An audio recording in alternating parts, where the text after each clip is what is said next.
आप सभी को राधे राधे। आज हम लोग बायोलॉजी के टॉपिक पादप कार्य यानी प्लांट मार्फोलॉजी से रेलवे में जितने भी सवाल पूछे गए हैं उसको कंप्लीट करेंगे। अगर आप टॉपिक वाइज PYQ करना चाहते हैं तो आप प्ले लिस्ट में जाकर देख सकते हैं। आज का पहला सवाल है, मवेशी या अन्य पशुधन का आहार है? आंसर हो जाएगा ऑप्शन बी, चारा। अगला सवाल है 2 नंबर, कहता है डैश पादप हार्मोन नहीं है? आंसर हो जाएगा एड्रीनलिन। एड्रीनलिन मानव हार्मोन है, इसे लड़ो उड़ो हार्मोन कहा जाता है। अच्छा, ऑप्शन बी में लिखा हुआ है ऑक्सिन। ऑक्सिन हार्मोन और जिब्रेलिन हार्मोन और एब्सेसिकम, ये तीनों पादप हार्मोन है। ऑक्सिन हार्मोन का काम होता है कि पौधा को सूर्य के तरफ बढ़ाता है और जिब्रेलिन हार्मोन बीज में अंकुरन पैदा करता है और एब्सेसिक अम्ल का काम है, इसे पादप का वृद्धि रोधी हार्मोन कहा जाता है। अगला सवाल है 3 नंबर, कहता है कि कौन सा जानवरों में पाया जाने वाला हार्मोन नहीं है? आंसर हो जाएगा ऑप्शन बी, ऑक्सिन हार्मोन। यह प्लांट हार्मोन है। ऑप्शन ए में लिखा हुआ है इंसुलिन। इंसुलिन हार्मोन ग्लूकोज को नियंत्रित करता है। थायरॉक्सिन हार्मोन थायराइड ग्रंथि से निकलता है और एड्रेनलिन हार्मोन को लड़ोड़ो हार्मोन कहा जाता है। तो 3 का आंसर क्या होगा? Option B, auxin. अगला सवाल है 4 नंबर। अगला सवाल है 4 नंबर, कहता है पौधों में स्रावित होने वाला वह हार्मोन जिसके कारण उसका तना सूरज की रोशनी की ओर झुकता है क्या कहलाता है? आंसर हो जाएगा ऑक्सिन। आंसर क्या हो जाएगा? ऑप्शन डी में लिखा हुआ है ऑक्सिन। अच्छा, ऑप्शन बी में लिखा हुआ है साइटोकाइनिन। साइटोकाइनिन हार्मोन कोशिका विभाजन में मदद करता है। अगला सवाल है 5 नंबर, कहता है कि फोटोट्रोपिज्म का अर्थ क्या है? आंसर हो जाएगा ऑप्शन ए, पौधों का प्रकाश की दिशा में बढ़ाना। अगला सवाल है 6 नंबर, कहता है जब पौधे भाग की वृद्धि या गति प्रकाश की अनुपस्थिति में होती है तो इस प्रक्रिया को क्या कहा जाता है? आंसर हो जाएगा ऑप्शन सी, ऋणात्मक प्रकाशानुवर्तन। अगला सवाल है, पौधों की प्रकाश संश्लेषी क्रिया मनुष्य सहित पृथ्वी पर सभी प्राणियों को जीवित रखने का काम करती है। निम्नलिखित वैज्ञानिकों में से किसने इस क्षेत्र में अपने योगदान के लिए नोबेल पुरस्कार जीता? आंसर हो जाएगा ऑप्शन बी, मेल्विन कैल्विन। अगला सवाल है, कहता है जिएटीन का उत्पादन डैश में होता है और इसे जाइलम में डैश तक पहुंचाया जाता है जहां यह कोशिका विभाजन को बढ़ावा देता है। आंसर हो जाएगा जड़ और टहनी। अगला सवाल है, प्रकाशानुवर्तन अधिकांशतः दर्शाता है? आंसर हो जाएगा किसी पौधों का दिशात्मक विकास। अगला सवाल है, कहता है प्रकाश संश्लेषण की क्रिया में किस प्रकार का प्रकाश सबसे अधिक प्रभावशाली होता है? आंसर हो जाएगा लाल। अगला सवाल है, पौधे किस विधि से भोजन का निर्माण करते हैं? आंसर हो जाएगा प्रकाश संश्लेषण। अच्छा, ऑप्शन ए में लिखा हुआ है परासरण। परासरण विधि द्वारा पौधा का जो जड़ होता है वह पानी का अवशोषण करता है परासरण विधि से। 11 का आंसर हो जाएगा ऑप्शन बी, प्रकाश संश्लेषण। अगला सवाल है 12 नंबर, कहता है कि डैश पौधों में कोशिका वृद्धि और कोशिका विभाजन को बढ़ावा देता है? आंसर हो जाएगा साइटोकाइनिन। अगला सवाल है 13 नंबर, कहता है पौधों तथा पेड़ों के पत्तों का रंग हरा होने का कारण क्या है? आंसर हो जाएगा क्लोरोफिल। क्लोरोफिल के कारण पत्ती हरा होता है। अगला सवाल है 14 नंबर, कहता है पौधे के किस अंग की वृद्धि जब किसी विशिष्ट उद्दीपक की ओर होती है तो इस प्रक्रिया को क्या कहा जाता है? आंसर हो जाएगा ऑप्शन ए, धनात्मक अनुवर्तन। अगला सवाल है 15 नंबर, कहता है कि कौन सा पादप वृद्धि रोकता है? आंसर हो जाएगा ऑप्शन सी, एब्सिसिक अम्ल। अगला सवाल है 16 नंबर, कहता है कि फलों के पकने से पहले गिरने पर कुछ मामलों में उपज की महत्वपूर्ण हानि होती है, इसे किसके द्वारा रोका जा सकता है? आंसर हो जाएगा ऑप्शन बी, ऑक्सिन के छिड़काव द्वारा। अगला सवाल है 17 नंबर, कहता है वह प्रक्रिया जिसका प्रयोग पौधे रात में ऊर्जा प्राप्त करने के लिए करते हैं? आंसर हो जाएगा श्वसन। अगला सवाल है, कौन रंध्रों के बंद होने और पत्तियों के गिरने में मदद करता है? आंसर हो जाएगा एब्सेसिक अम्ल। अगला सवाल है, कौन सा कथन एकमात्र सही है? आंसर हो जाएगा ऑप्शन सी, पौधे अपनी जड़ें द्वारा मिट्टी से भोजन अवशोषित करते हैं। अगला सवाल है 20 नंबर, कहता है दिन के समय पौधे क्या करते हैं? कार्बन डाइऑक्साइड लेते हैं और ऑक्सीजन छोड़ते हैं। और रात में इसका उल्टा होता है। रात में पौधा जो है कार्बन डाइऑक्साइड छोड़ता है और ऑक्सीजन लेता है, इसलिए कहा जाता है कि रात में पेड़ के समय पेड़ के पास नहीं सोना चाहिए। तो इसका क्या हो जाएगा, 20 का आंसर हो जाएगा ऑप्शन ए। अगला सवाल है 21 नंबर। 21 नंबर में कहता है कि पौधे की पत्तियों से पानी के बाष्पीकरण को क्या कहते हैं। आंसर हो जाएगा ट्रांसपीरेशन यानी बाष्प उत्सर्जन। अगला सवाल है 22 नंबर का, प्रकाश संश्लेषण में किसका ऑक्सीकरण होता है। आंसर हो जाएगा जल। प्रकाश संश्लेषण में जल का ऑक्सीकरण होता है। अगला सवाल है 23 नंबर का, पौधे की पत्तियों में मौजूद रंध्रों के माध्यम से होने वाली जल हानि को क्या कहा जाता है। आंसर हो जाएगा बाष्प उत्सर्जन। अगला सवाल है 24 नंबर का, कौन सी गैस उस प्रक्रिया का एक गौण उत्पाद है जिसका प्रयोग पौधे बनाने के लिए करते हैं। आंसर हो जाएगा ऑप्शन डी कार्बन डाइऑक्साइड। अगला सवाल है कौन सी प्रक्रिया कार्बन डाइऑक्साइड वातावरण के से हटाती है। आंसर हो जाएगा ऑप्शन ए प्रकाश संश्लेषण। अगला सवाल है 26 नंबर का, सूरजमुखी में पुष्प क्रम का प्रकार है। आंसर हो जाएगा कैपिटुलम यानी मुंडक। अगला सवाल है 27 नंबर का, गार्ड कोशिकाओं में डैश प्रवाहित होने पर वे फूल जाते हैं जिससे स्टोमेटा का छिद्र खुल जाता है। आंसर हो जाएगा पानी।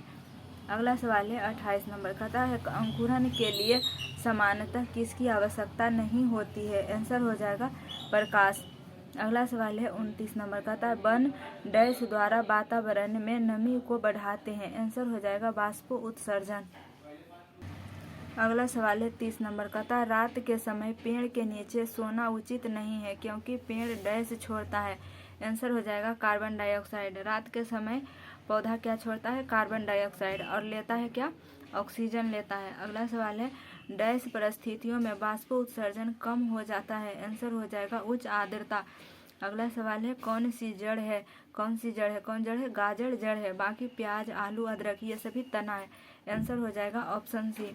अगला सवाल है 33 नंबर का, किस प्रक्रिया में ऑक्सीजन वायु में मुक्त होगी। आंसर हो जाएगा प्रकाश संश्लेषण।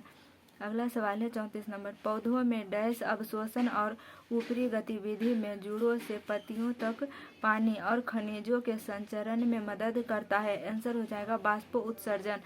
अगला सवाल है 35 नंबर, मूल फसल का उदाहरण है गाजर यानी मूल का मतलब होता है जड़।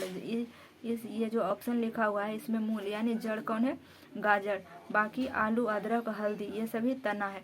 अगला सवाल है 36 नंबर का, प्रकाश संश्लेषण के दौरान बने उत्पाद कौन से हैं। आंसर हो जाएगा ग्लूकोज, जल और ऑक्सीजन। अगला सवाल है 37 नंबर का, प्रकाश संश्लेषण के दौरान प्रकाश ऊर्जा रूपांतरित होती है। आंसर हो जाएगा ऑप्शन डी, ऑप्शन बी रासायनिक ऊर्जा में। प्रकाश संश्लेषण के दौरान प्रकाश ऊर्जा रूपांतरित होती है, किस में होती है, रासायनिक ऊर्जा में। आंसर हो जाएगा ऑप्शन बी। अगला सवाल है 38 नंबर, पौधे डैश द्वारा अतिरिक्त जल से छुटकारा पा सकते हैं। आंसर हो जाएगा बाष्प उत्सर्जन। अगला सवाल है 39 नंबर का, पौधे का वह भाग जो पानी एवं विलयों को जड़ों से पौधों के अनेक भागों में ले जाता है वह है। आंसर हो जाएगा जाइलम। जाइलम के द्वारा जल जाता है और खाद्य पदार्थ को फ्लोएम परिवहन करता है। अगला सवाल है 40 नंबर का, डैश पर पोषण की एक पद्धति नहीं है। आंसर हो जाएगा स्वचालित। अगला सवाल है 41 नंबर का, प्रकाश संश्लेषण की प्रक्रिया में जारी होने वाला ऑक्सीजन कहाँ से आता है। आंसर हो जाएगा पानी। अगला सवाल है फोटोसिंथेसिस किस प्रकार पर ग्लूकोज का निर्माण करता है। आंसर हो जाएगा कैल्विन साइकिल, ऑप्शन बी। अगला सवाल है 43 नंबर का, प्रकाश संश्लेषण की प्रक्रिया में मदद करने के लिए हरी पत्तियों में कौन सा पदार्थ मौजूद होता है। आंसर हो जाएगा क्लोरोफिल। अगला सवाल है 44 नंबर का, डैश फाइटोक्रोम का एक प्रशांत रूप है। आंसर हो जाएगा P660। पी का मतलब होता है पादप वर्णक। अगला सवाल है 45 नंबर, वृद्धि हार्मोन कार्य करता है। आंसर हो जाएगा हमेशा विकास प्रोत्साहक के रूप में। अगला सवाल है 46 नंबर का, पौधों में शर्करा का समान प्रवाही रूप डैश है। आंसर हो जाएगा सुक्रोज। अच्छा, ऑप्शन ए में लिखा हुआ ग्लूकोज। ग्लूकोज क्या करता है, ग्लूकोज मोनोसेकेराइड होता है। और ग्लैक्टोज भी कार्बोहाइड्रेट का मोनोसेकेराइड होता है। और ऑप्शन डी में है फ्रुक्टोज। फ्रुक्टोज फल में पाया जाता है। 46 का आंसर क्या हो जाएगा? Option C sucrose. अगला सवाल है 47 नंबर कहता है कौन सा जीव विज्ञान में कोशिकाओं का ऊर्जा स्रोत है? आंसर हो जाएगा एटीपी। एटीपी का मतलब होता है एडिनोसिन ट्राइफॉस्फेट। अगला सवाल है डैश प्रक्रिया रासायनिक ऊर्जा को तापीय ऊर्जा में परिवर्तित करती है? आंसर हो जाएगा श्वसन। अगला सवाल है फाइटो हार्मोन क्या है? फाइटो हार्मोन क्या है?